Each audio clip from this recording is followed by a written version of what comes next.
Okay, hello everyone, and thank you for coming out to Veg Fest and for listening to our wonderful speakers. Up next is Tim Kaufman. He's going to be speaking on Journey to Health from Experience. Eat plants and move your body.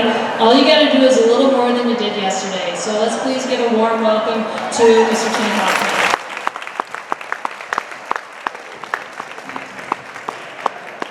Thank you very much. I'm not used to that microphone, so I'm usually loud enough. This is cool. This festival is so cool. I've never been to one of these before, and this is really cool. Okay. So I'm a little bit nervous. I'm actually a school teacher in Williamsville, so I'm used to talking in front of people, but they don't listen to me, they don't pay attention. So this is going to be a little bit different. And I was actually putting my presentation together, and I remember hearing Zig Ziglar say that, stick to 3 points and you have a really good presentation. So just by that, this is going to suck because I have a lot of points to go to. So I don't know if you've heard my story or not, but I lost some weight. I was almost immobile, and now I'm not. So,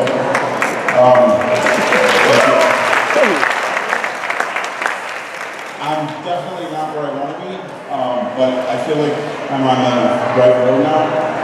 So I just wanted to share kind of my story, but instead of ending it there, I want to just talk a little bit more in depth. I love sharing my story, but chances are there's no one in the audience that's 400 pounds with Ehlers-Danlos syndrome. So I want to try to cover as many people as I possibly can. So I see all these podcasts and all these bios, and I've been on Channel 7, I've been in the paper, and I see all these really cool things like athlete and champion and all this. And if I really believe that, I wouldn't be here right now because I'd be wasting your time. There's nothing special about me. I didn't do anything out of the ordinary. I literally am just a fat guy that ate some ankles. And that's funny, but at the same time, if I didn't believe that, I wouldn't be here. Because this is nothing special. This is stuff that we've heard our whole lives. Eat your veggies. Veggies are good for you. We know this stuff. So, I'm going to walk you through my story. I'm going to try not to get emotional. We're just coming back from a family reunion, so we have a lot of families missing, and if we have an emotional beat, I haven't been able to sleep either. So if I start crying, somebody slap me because no one came here to watch me cry. But a lot of this stuff, it digs pretty deep. No matter how many times I tell the story, it still hits the nerve every time. So this is me. This is me at about 38 years old. I never really got an official weight because my doctor scale only went up to 350 pounds.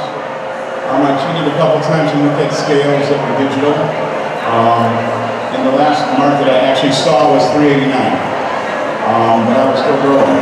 So I made it up to at least 400 pounds and a size 52 waist. And I was not in good shape. So how did I get there? My story is probably pretty typical to an average person that lives in Buffalo. I mean, why do people come to Buffalo? What are you known for? Chicken wings, right? That's what we do. So I'm going to back up a little bit. I started work on a farm. I live out in Alden. I have 2 children and a beautiful wife. And I'm sure our members are probably familiar with Alden. Small kind of farmish community. And I picked up a job on a farm early on. And it was a dairy farm. And I worked hard. I was strong, but I was always big. I was always probably 250 through high school. But I was always getting hurt. Simple things like walking across the yard and going on, I'd hit my foot just a little bit funny, dislocated. So it was kind of a given that I'm just a klutzy kid and I'm accident prone and I get hurt a lot. But as I got older into my early 20s, we started noticing things that weren't just klutzy kid. My shoulders were dislocated really badly, and my fingers and my ankles and my knees especially.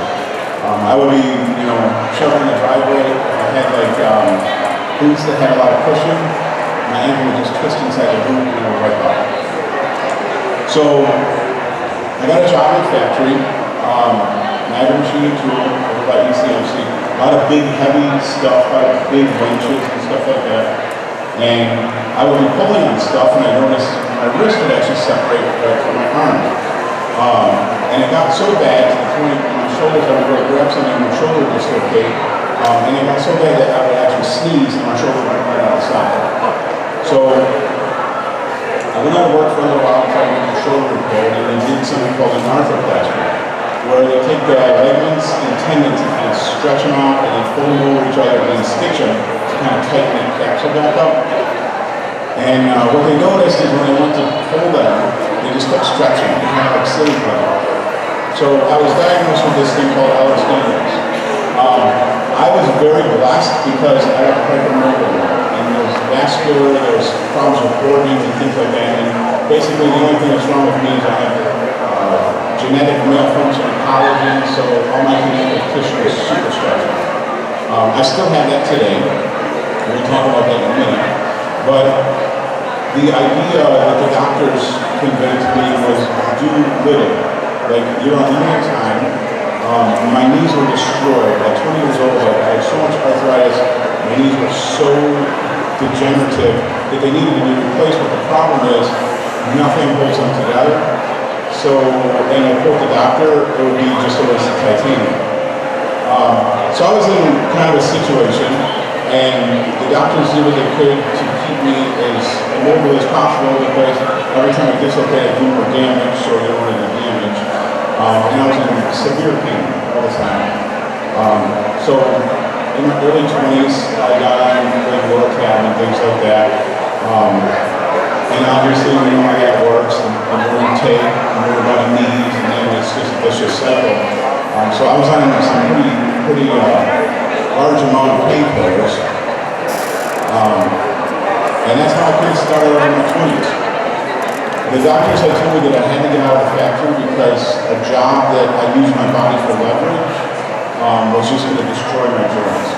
So I went back to school for teaching, and I ended up with a teaching job, which that was supposed to get rid of most of my symptoms, and I was supposed to be fine and live happily ever after. The problem was, once I started slowing down and got a sedentary job, I got used to just sitting all day. And I was pretty active, even though I was hurting, I was still pretty active before. So once I started just doing less, I started packing on weight, which contributed to pain, and then I was on more painkillers, and I felt like doing less, so it just kind of snowballed into this big mess. And before I knew it, I was almost immobile, and I was 400 pounds. We were eating terribly. As the kids got older, we got more and more busy, so we did probably pizza and wings 4 or 5 nights a week, fast food every day. I had this little routine. I would go stop at Burger King, get 2 sausage, egg, and cheese for sandwiches. Every single day on my way to work, I would get that. Lunch, I would get a taco. I would go to, before I went home, I'd stop for a couple things off the dollar menu, and then we go home and order pizza and go home, or wings. So my diet got terrible, and that's, just became a new norm. And I just kept getting sicker and sicker and sicker. I want to get too far. So, what it boiled down to is I would go to work, do as much as possible, sit as much as I could, as much as I could able to while I was teaching, and then I would come home and sit on the couch and watch TV while I was eating. And pretty much every single day, that's what I would do. I would work, come home, and sit. And this went on for a few years, and it had some severe effects. So where I ended up, the more weight on terrible joints, obviously if you sprain your ankle and you get crutches, they'll need to take weight off, and I'm putting more weight on already terrible joints. So I ended up with a lot of different things. I was on a bunch of different medicines. I was on anti-inflammatories, and then my pain management upgraded to fentanyl. If you've never heard of fentanyl before, it is pretty powerful stuff. And with painkillers, the pill count, you have these spikes where they get, you have a lot, and then all of a sudden, you get a little peak, and then you're down, so you just keep taking more and more. Well, the idea of the fentanyl was a patch, and it was a patch that would last for 36 hours. So while I was sleeping, it didn't matter what I was doing, I was just getting this constant supply of fentanyl. And that's a really good way to get addicted to something, because the body is just always used to it no matter what. The more painkillers I took, the less I was able to do, the more tired I would get, and it just, I ended up basically with, we actually, when we moved, we got rid of a lot of my mobilizers and stuff. I had 3 18-gallon totes of them. I mean, I had everything. I had air cast, you name it, I had it. I had a parking pass, a handicap parking pass, because I couldn't get, by the time I walked from the parking lot into college, I was in so much pain I couldn't sit to the class. Just simple stuff, like even getting in and out of my pickup truck. I still, just the other day, I had a flashback of when I would get out of my truck, I would kind of roll and just straighten up like a board and kind of just slide out, so I didn't have to bend on the way out. And it actually hit me because I jumped out of my truck and bent my knees, and it kind of took me back there, but things like putting the seatbelt on. I was going to talk about the sweating today, but I'm sweating really bad right now, so I was going to say I don't sweat much anymore, but I'm sweating. But things like that, I never break a sweat, and my heart rate just from getting the seatbelt on, it can even fit. So you get good at hiding it, and so it looks like the belt's coming around. But every single aspect of my life, physically, you can imagine that's tough. But then there was the other side of it, the emotional part. I was a terrible husband to my wife. I'm sitting in the house with my legs up and ice on my knees while she's out on the lawn trying to take care of kids. So that was the other aspect of it. Everywhere you went, people were kind of looking at you, and you knew what they were thinking. People see somebody, 400 pounds, and they automatically think, just lazy. And to think about where I was, I kind of had an excuse with the hours animals. I kind of had an excuse, and I kind of sat on that excuse for a while. The last time, in fact, I'll show you later, but at this point in my life, at about 38, my cholesterol used to dance around 300-ish. Triglycerides were, I believe they were 279, I have a slide there. My blood pressure on 3 different medicines was 255 over 115. And I can remember laying in bed, and I would put the remote on my chest, and it would actually get better. So my heart was pounding so hard. We actually just redug this stuff out the other day. That was my favorite shirt. I should have brought that shirt. That was my favorite shirt.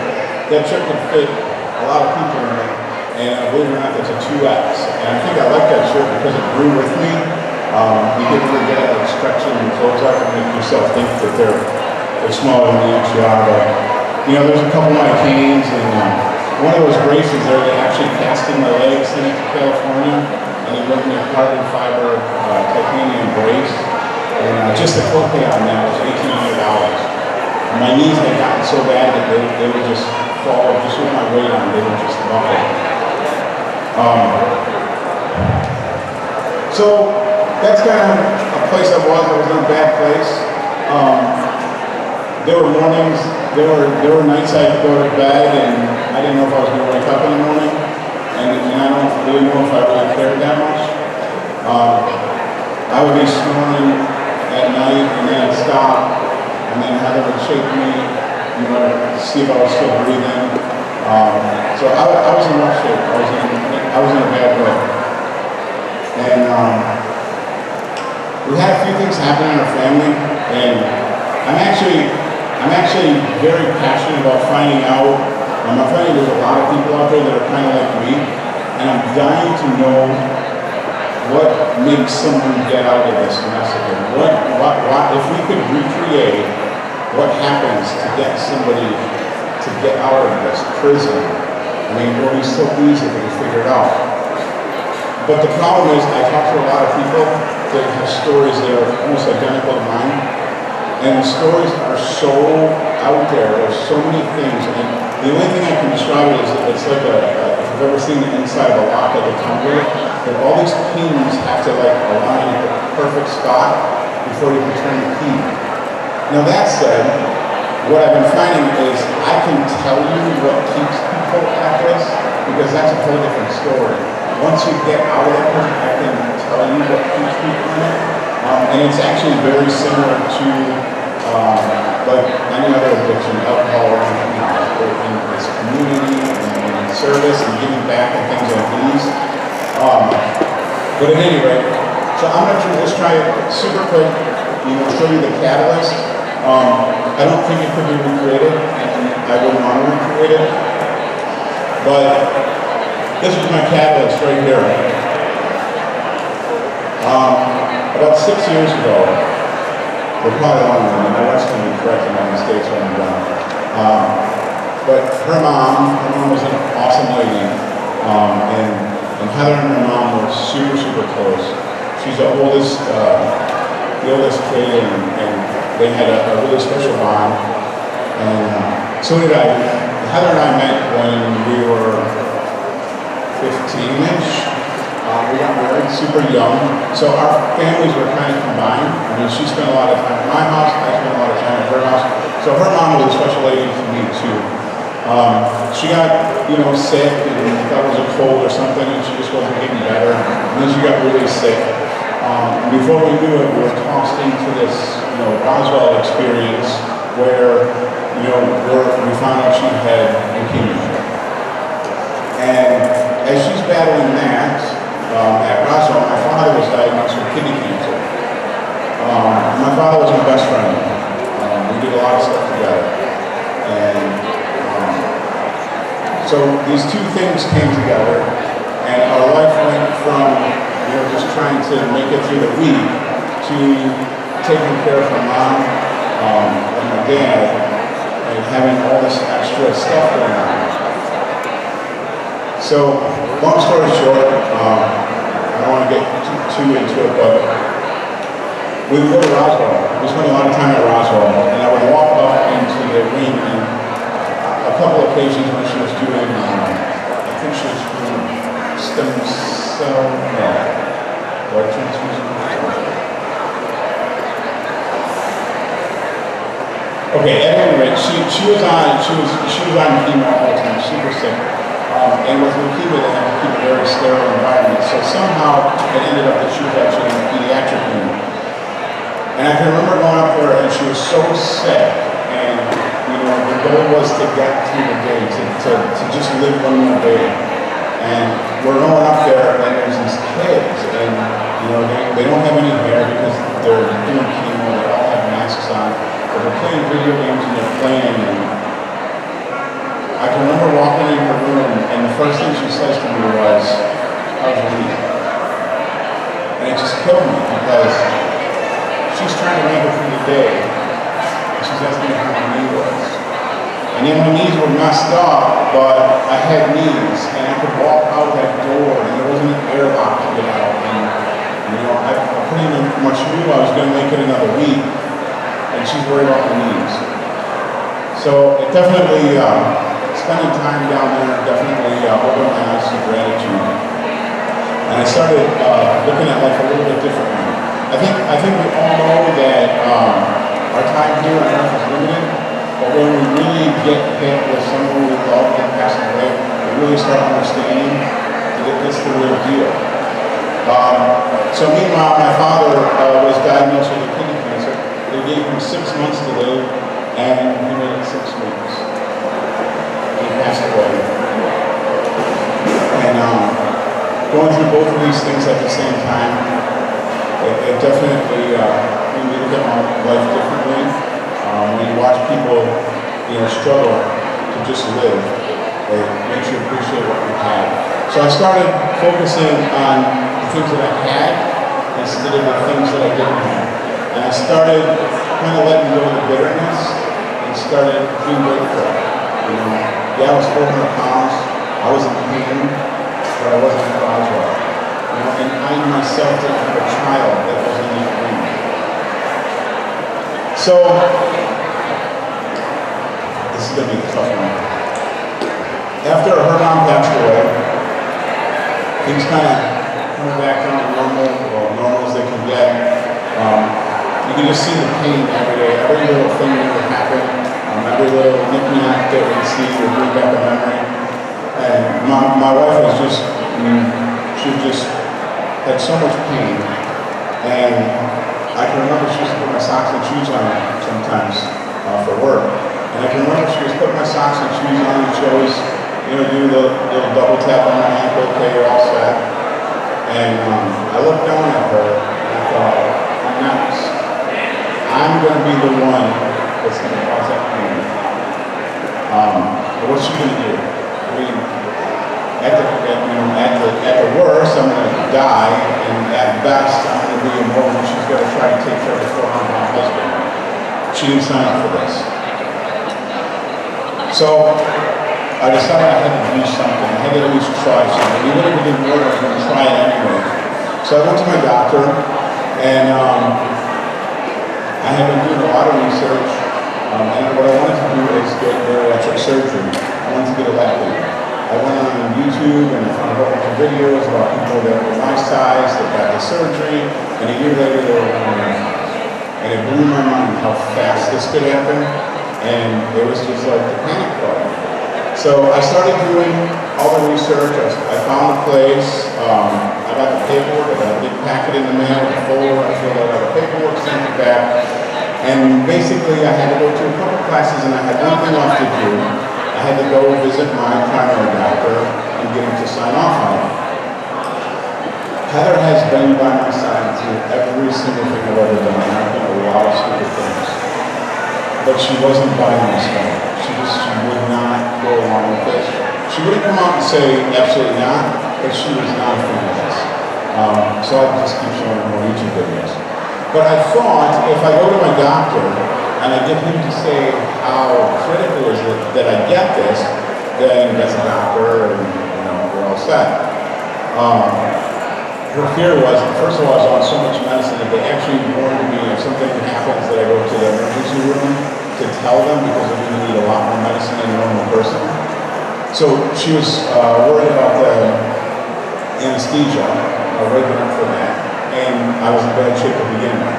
So I'm going to convince her. I take her to my doctor, and I had this beautiful presentation all laid out. It made sense. And the doctor said, look to me, I have signed off on every one of these surgeries. And I will likely sign off on every one after me. But he goes, I'm not signing this. And I can remember walking in there, I was absolutely crushed. I thought my doctor had actually killed me. His reasoning was, since my joints are so weak and my tendons are so loose, that my muscle is actually what's holding things together. And I was big, and I was fat, but I was strong too. So his idea was if I lost a bunch of weight, I would break a bunch of muscle down, and that was my destiny as a wheelchair. And it's kind of cool, I didn't plan this, but before last week, we actually went to visit the doctor to interview him for a project we're working on. And to hear him take his records and tell back to me what was going on, it was super sobering. The interviewer asked him, what would you think 10 years ago if we would have, told you where Tim is now? And he was 10 years ago, I was surprised he wasn't in a wheelchair. That's 10 years ago. So that's pretty cool. So I walked out of the doctor's office, and now what do I do? Do I just throw in the towel? This is what it is. Try to start losing weight. I had no idea what to do. So I did what most other people do, or most of us are trained to do, we diet, right? And I had never been on a lot of diets. I did Atkins once, which was unusual for me because it was just bacon and cheese, and I liked bacon and cheese. So, but I wasn't a stranger to the diet thing because my mother couldn't be here today, so I can talk about it. She won't get mad. But my mom was a professional dieter. Like, no one knows more about diets than my mother. We had shelves of books from the cabbage diet to the grapefruit diet, Tic Tac diet, I don't know what. She had everything. And actually, just a couple weeks ago, she said something to me that really hit. She said, I have dieted and worked hard my entire life to stay fat. And that's, I'm not supposed to say that. I'm supposed to say, and struggle with my weight. Yeah, I got in trouble for saying that.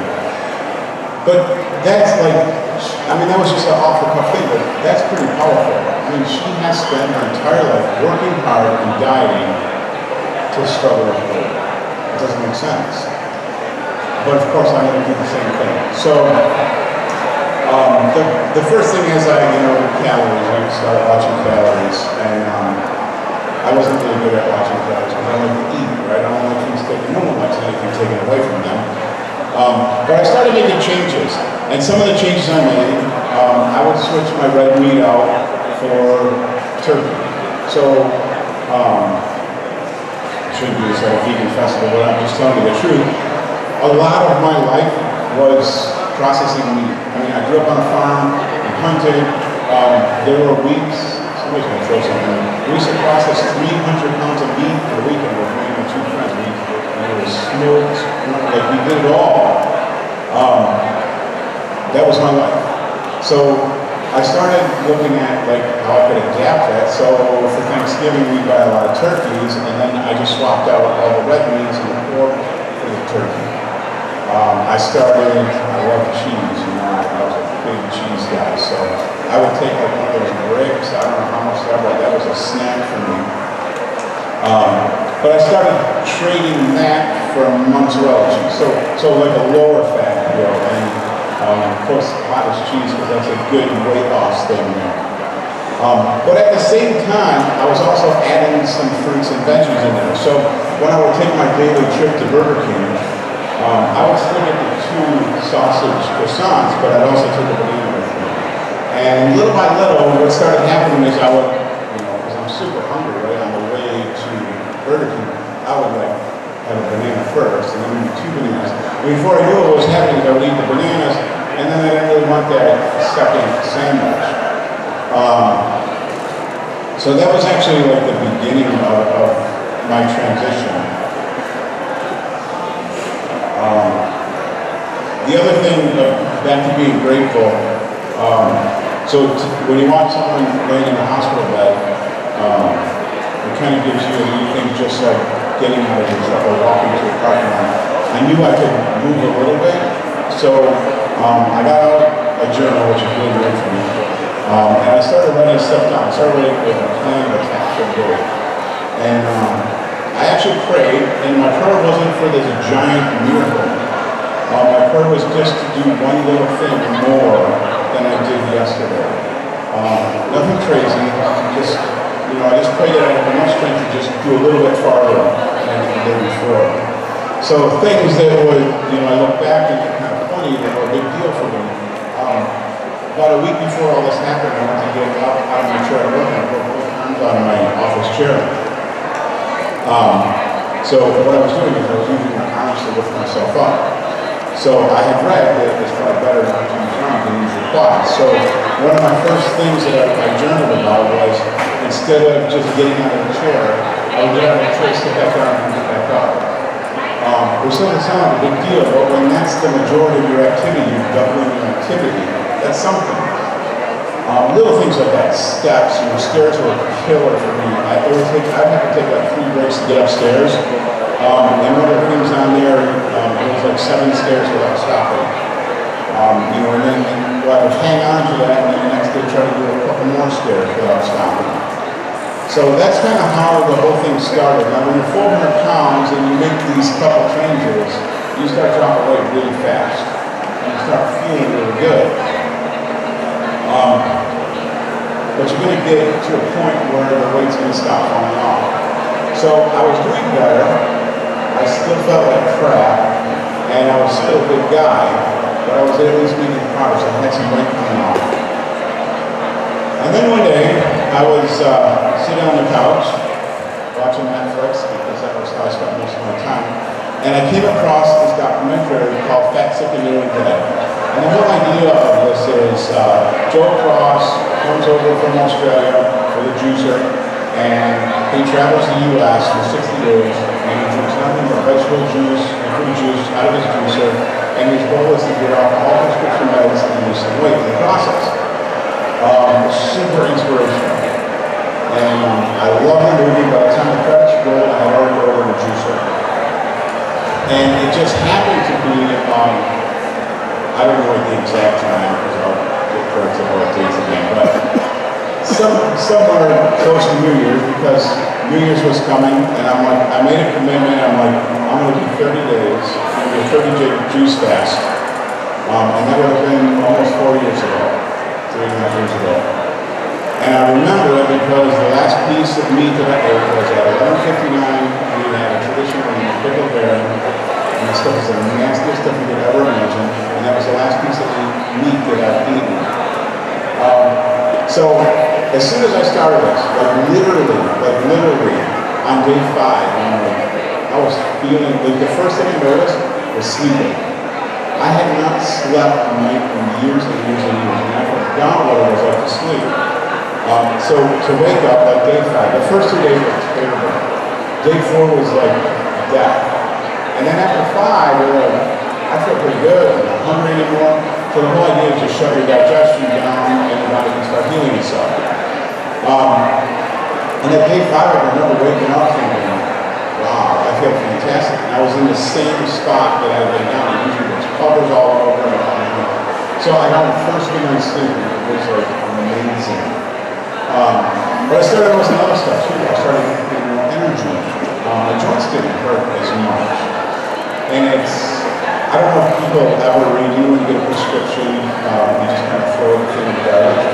The first thing on almost every one of my pain meds, the first side effect, joint pain. True story. But my joints started feeling better. I started feeling fantastic. By day 30, this was amazing. But at the same time, I also knew I could not live on juice the rest of my life. This wouldn't work. So what happened is,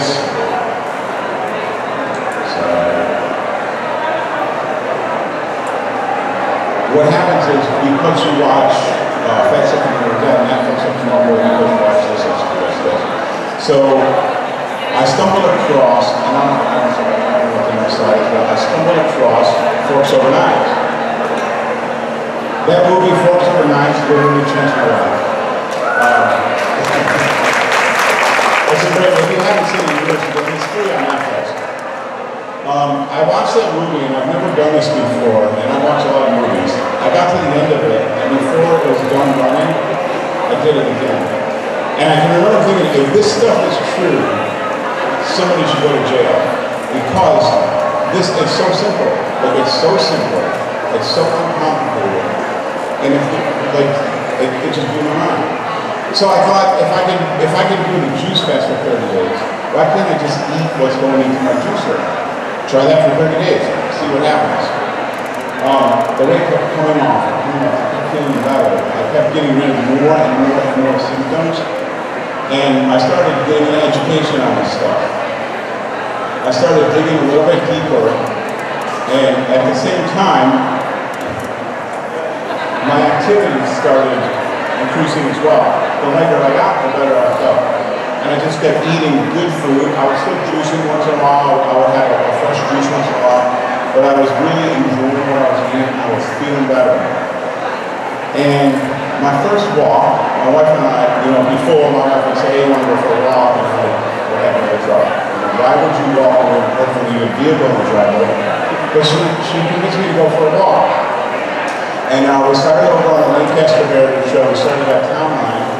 And by Ransom Road, I was almost trying, it was 0.74 miles. And I calmed down, I sat on a bench, and she came and picked me up. And she's very kind because the bench kind of means something to us now, so we learned that a lot. So that 0.74 mile walk, I came home I iced up, I took a bunch of medicine, and I was hurt for a couple of days, but the next time we went out, we went a little bit more that day. We went a little bit more. And then I started walking with my kids. We started doing stuff I had never done before. It wasn't just dad sitting on a chair and doing activity around him. I was starting to become involved more with the family. It's not that I was a bad dad or a bad husband. I guess that's kind of subjective, but I was starting to really join. I mean, we couldn't even go on a trip. If it was over 30 minutes, I couldn't make it. I had to get out. My knees were hurt so bad. But I started walking off the road, which for someone with EDS, this is what you do not want to do. You want to be on level ground all the time. You don't want to take any risk about twisting or something twisting ankle without EDS.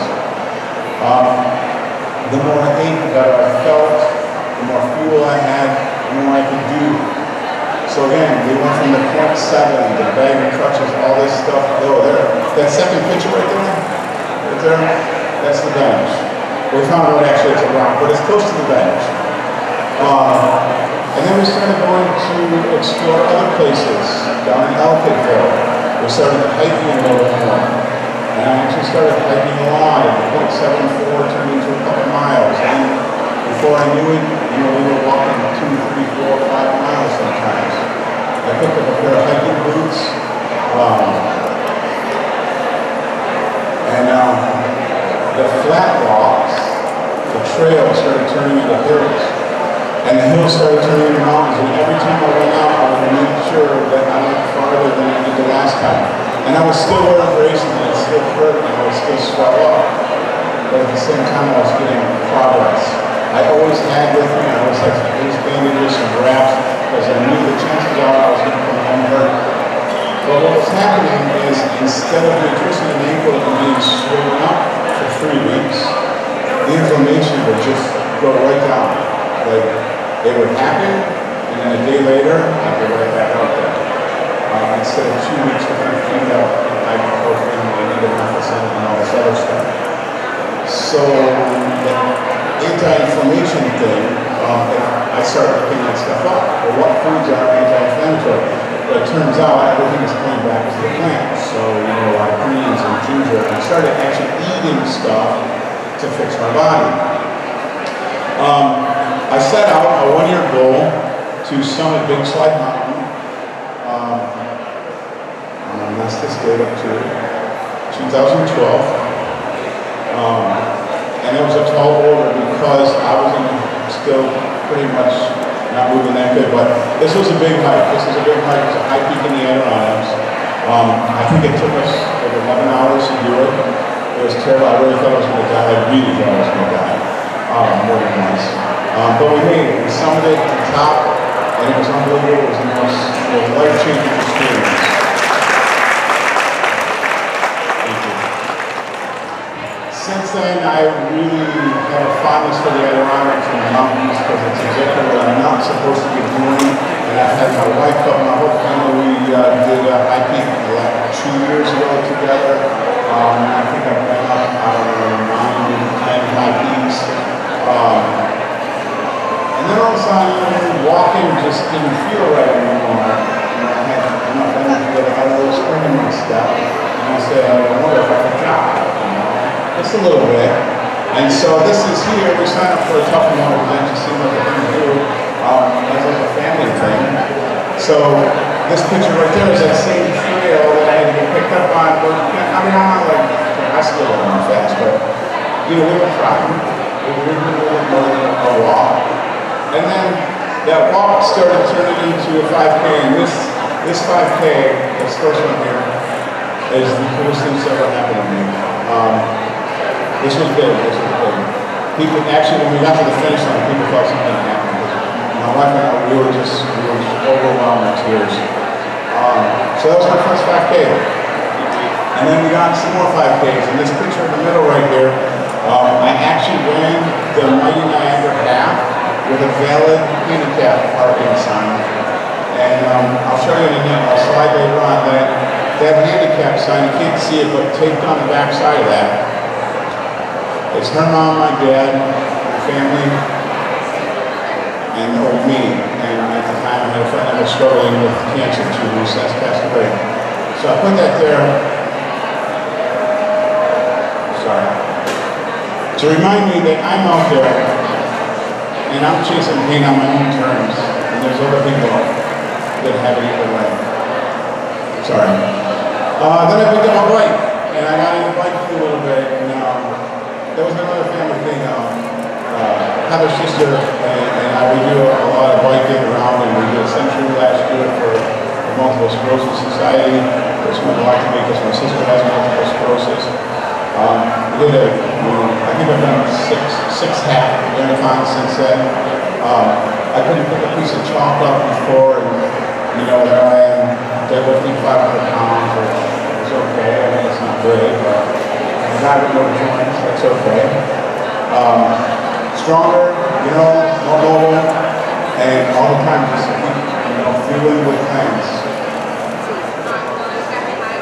And then May, I set out, I think January 3rd, I started training for the Buffalo Full. This was a cool thing. In May we finished, actually, I'm going to be honest with you, I would never finish this throughout my life. I got to mile 18, my whole body started swelling up, I was in bed, it was super hot that day. I was never going to make it. And Heather picked me up at mile 18, and she pretty much was kind of a walk jog, and we finished it together. And then the Buffalo paper was there.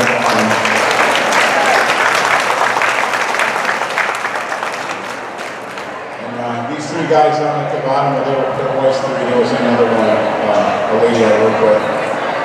They actually came back, they finished, and they came back and met me at mile 22 to finish with me, so it was pretty special. It was a special day. And then I made it in the paper a little bit, and so that's kind of where I'm at now. Other than 2 weeks ago, Heather and I went to do a pretty cool thing. We went out to New Hampshire. It's been a dream of mine for a couple of years. Mount Washington is the most prominent mountain on this side of the Mississippi. And I told her that I wanted to do that for my birthday. And she got, looking around the internet, she goes, I can make a burger for you. No way. So this is the old us. This is at Henry Ford Museum. And I remember this because it was so embarrassing. I went to sit for breakfast at a restaurant, and I couldn't fit in a chair. And there were no chairs around that I could fit in because they had arms on them. So I remember I had to walk to the back of the restaurant to try to find a chair. And then you're sitting and hoping, and you just hear it creaking because there were chairs. You hear it creaking, and you're hoping it doesn't explode on you. So this is us. And 2 weeks ago, we were able to summit Washington, standing above the clouds. So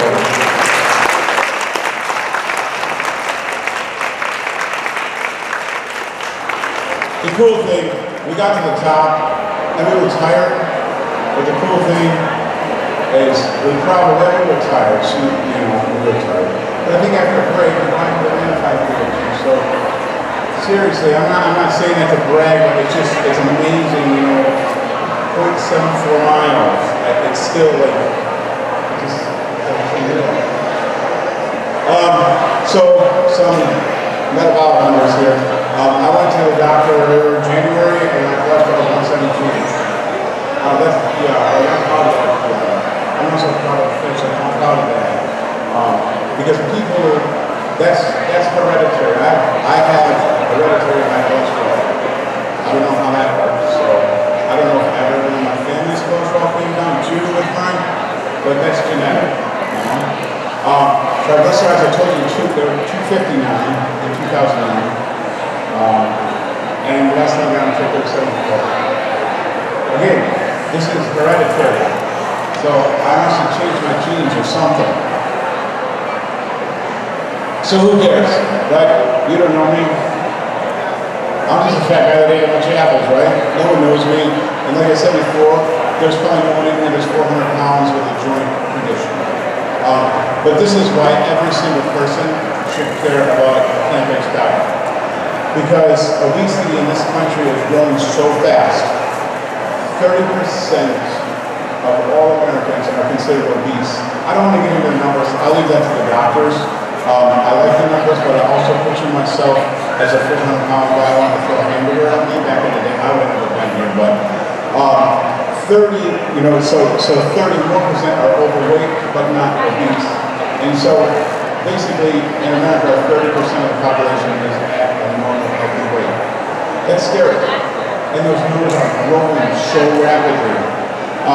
It cost us $300 billion last year. $300 billion, that is staggering. If you ever listen to Dr. Michael Greger, he does a great job at this.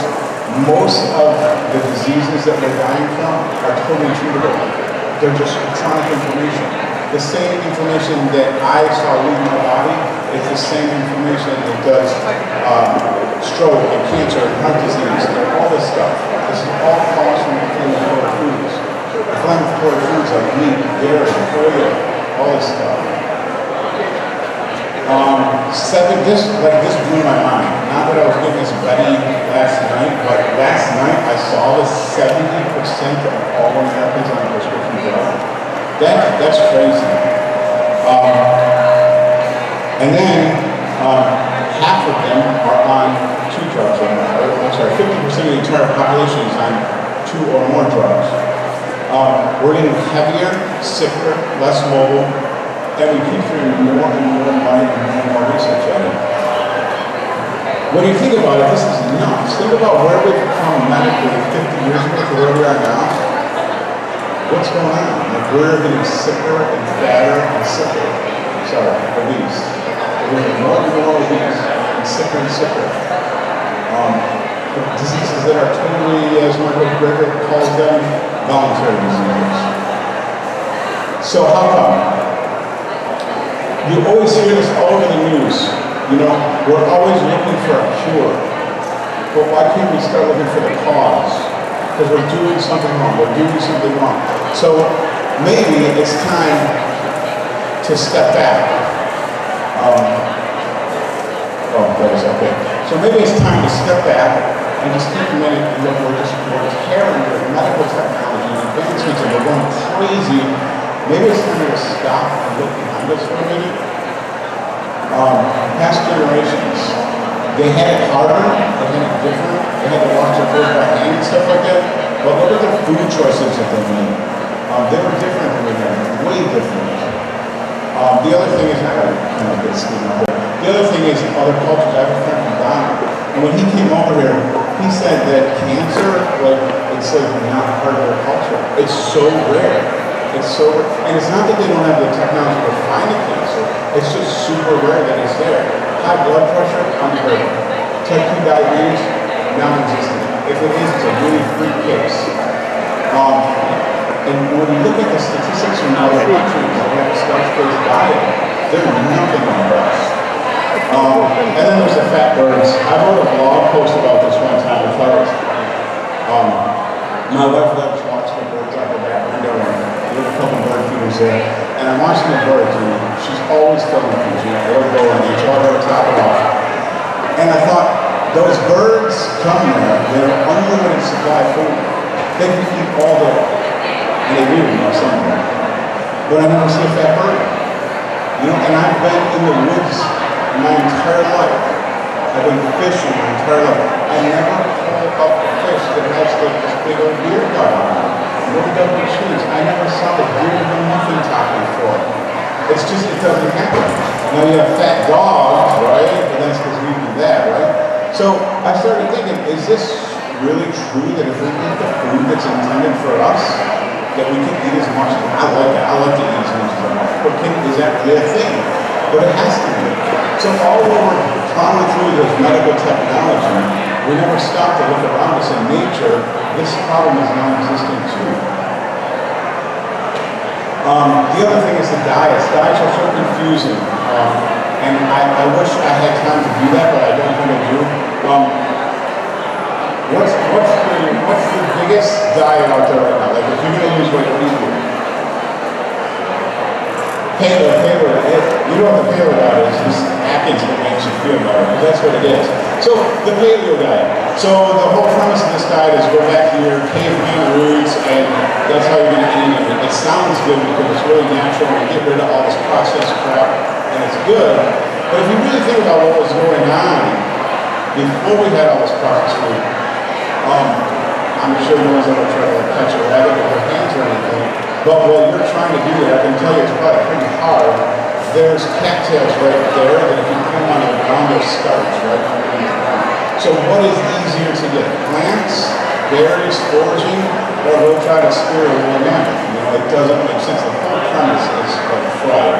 But the big thing is carbs. Everybody wants to control carbs. But if you go back to the other cultures, the cultures that are the most healthy are the ones that are thriving on carbs. Starches, rices, sweet potatoes. The problem is the label of the carbs. So a Twinkie is a carb, right? And you know that, but so is a sweet potato, so is a piece of wood, right? So is a piece of paper is a carbohydrate. So we label these foods, we put them in two groups, and then we freak out because we have to stay away from one group because it includes a Twinkie. But that's not for this talk. It's the same with protein, because I get that a lot too. Where do you get your protein? Plants have protein, and that's important, but more important than that, they have amino acids. And if you get a mix of amino acids, your body will take care of the protein.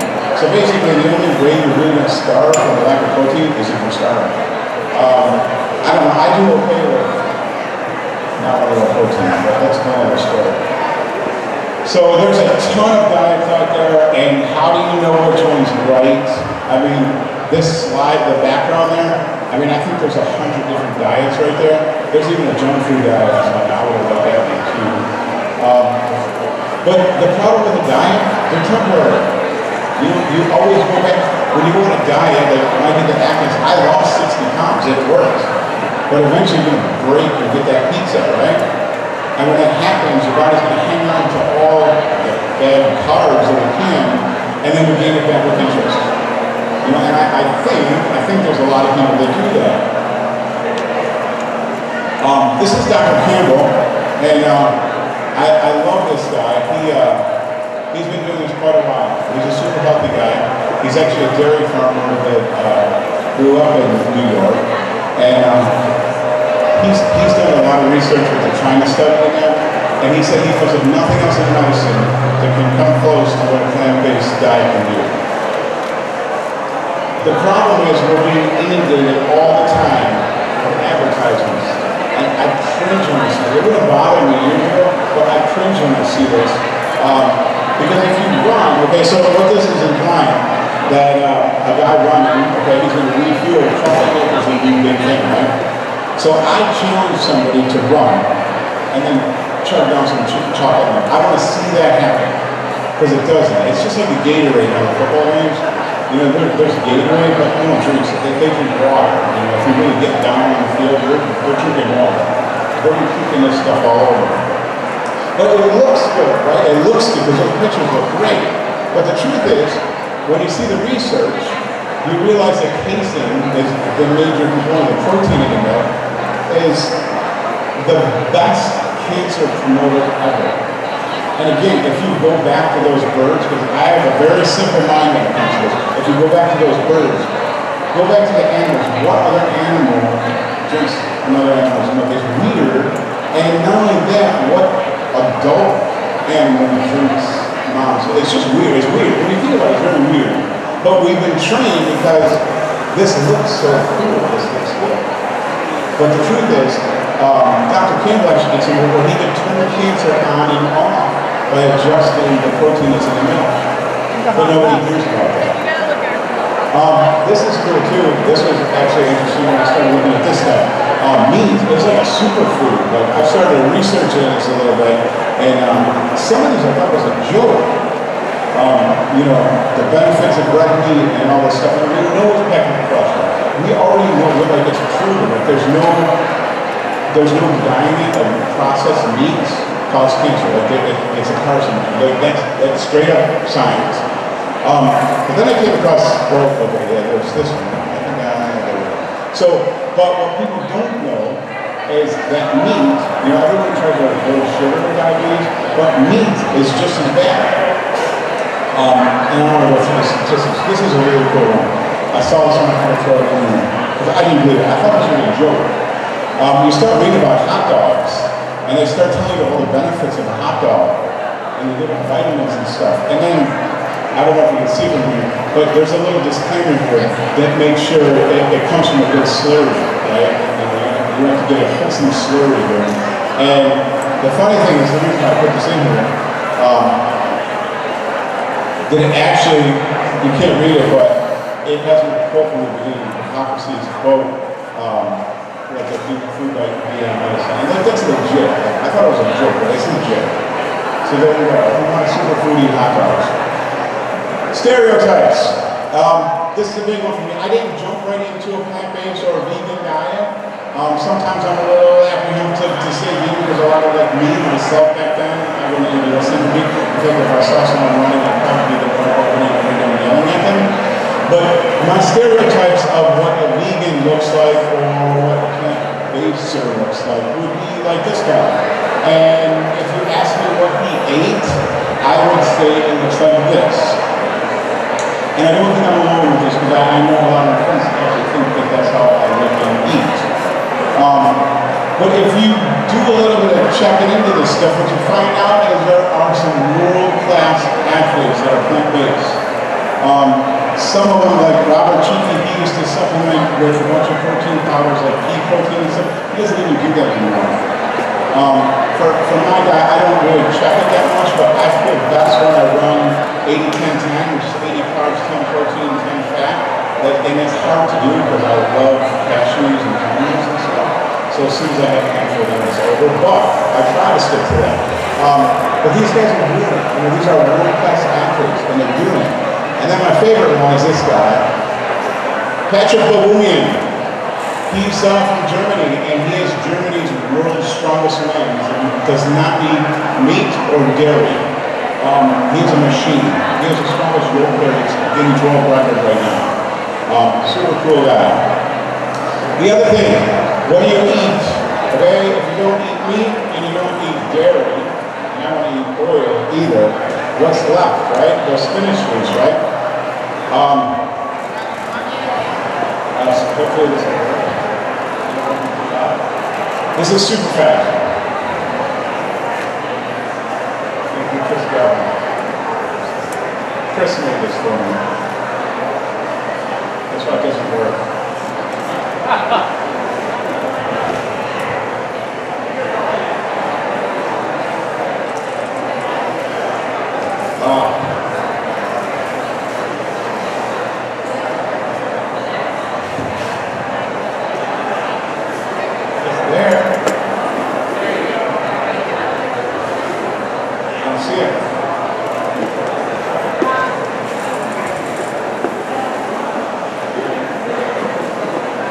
Tell you what, I have it on my flash drive, I'll play it in a minute.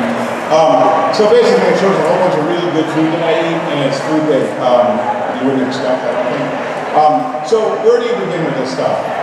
Like I said before, Folks Over Knives was a game changer for me. There's a lot of information out there. Unfortunately, the information that's out there is kind of hard to compete with the agriculture companies and things like that. But if you want it, it's there. So I would suggest start with Forks Over Knives, and there's a bunch of other good videos out there.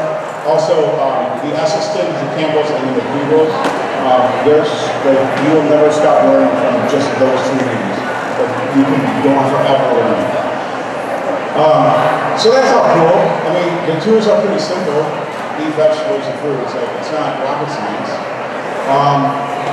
And like I say, it's simple, right? It's not complicated. But it could be kind of difficult to go down there because it's so like backwards from how we think. So for me, I didn't get to be 400 pounds, addicted to painkillers, and sitting on a couch because I was worried about other people. It's selfish. I was selfish. Everything was I can't do this, I can't do this. So maybe what we have to do is do this for other people. You know, so maybe you don't have 100 pounds, maybe you don't have 20 pounds to lose, but if you know that this stuff can make you healthy and you decide to eat the double cheeseburger instead of the beans and rice, what's it worth to spend one more day with a loved one? I don't know. I mean, maybe you don't lose weight, maybe you know you're, but if you know it's healthier and you don't do it, what's that day work? And I think that's where I came, watching her mom die, my dad die. What's that one day really work? I don't know, it's different for everyone.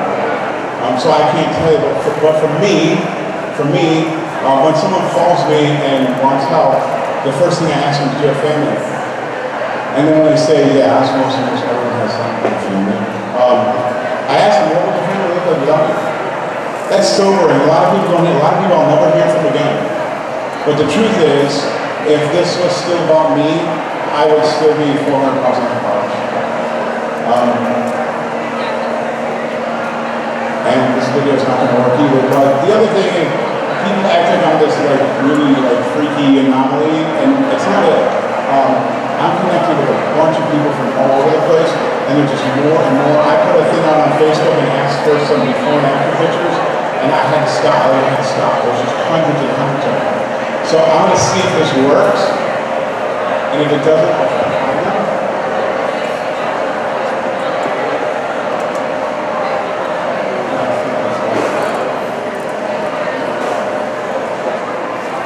Quick time. It's a different program, but whatever. We'll see. So it's probably if I had the file on here, if we have the files in there, I'm pretty sure. I'll let you work on that. If they're in the folder. Yeah, I think. Oh no, wait, hold on. Let me do one more. Yeah. So no, this is it. So somebody asked me a while ago. They said, if you could sum up your whole journey in one sentence or one phrase, what would it be? And the thing that's got me through a lot, and that I think has helped a lot of people, is so simple. It's just eat plants and move your body. All you got to do is a little bit more than you did yesterday. You don't have to for me to see myself in a picture running a marathon is nuts, and it won't work. It won't work because if you think you're going to go from a mobile to a marathon, you're dreaming. But what if you go from a mobile to walking 3 steps and then 4?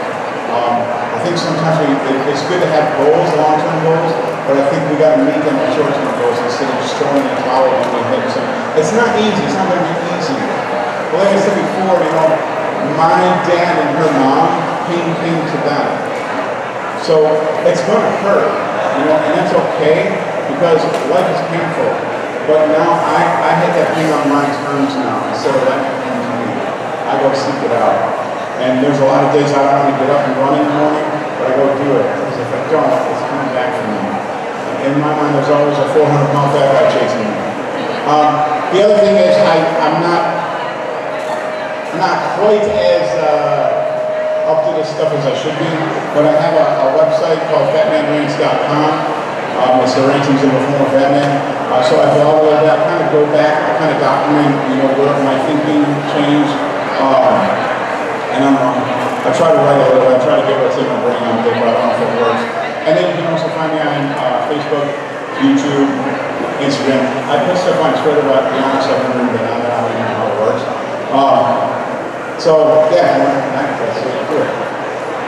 And so do we have time for a couple questions? Any questions?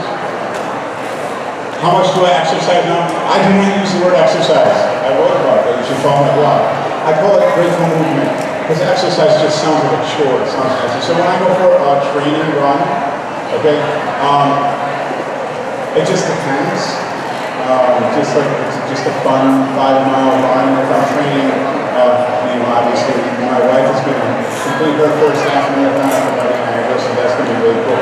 So we'll start training. We'll do maybe 3 and 4 mile runs through the week, and then another long run on the weekend, and we'll just keep building.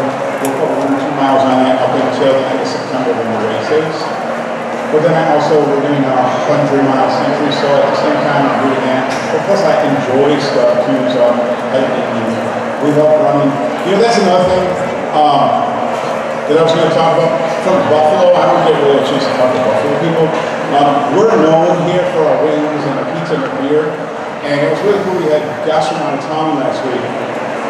And it hit me, we're like little kids trying to show them all the places that we go. And I have the same way I say that I'm stamping the city with my shoes of gratitude. I actually envision gratitude on the bottom of my shoes. And We couldn't get them to every place that we want to show them. Because we live in Alden, right? So big city, we're afraid of the city. Right? We don't go to the city. We stay in Alden where there's tractors, and we don't like to go to stores. Like we stay where we are. But we were finding that we are enjoying the city so much because we're seeing it on foot. We're like, it's so awesome. We go down to the waterfront. We'll run, 4 miles, just a nice slow run. And then we watch the sunset, and I'll look up and say, hey, the clouds are really cool tonight, we should go. Having Kaufman adventures, we don't know. I went from not knowing if I was going to wake up and not caring to, I can't wait to get out of bed to see what we're going to do today. So we go all over the place, and we didn't once stop for chicken wings or pizza with these people, but we could not, hiking Gary and State Park to, we were at, everyone sees the falls from the top, right? Go down the road pool, go down the stairs, and show people what it looks like because we're down there, Okay, sorry. Any questions? Any other questions? No, I covered everything that well. Yeah.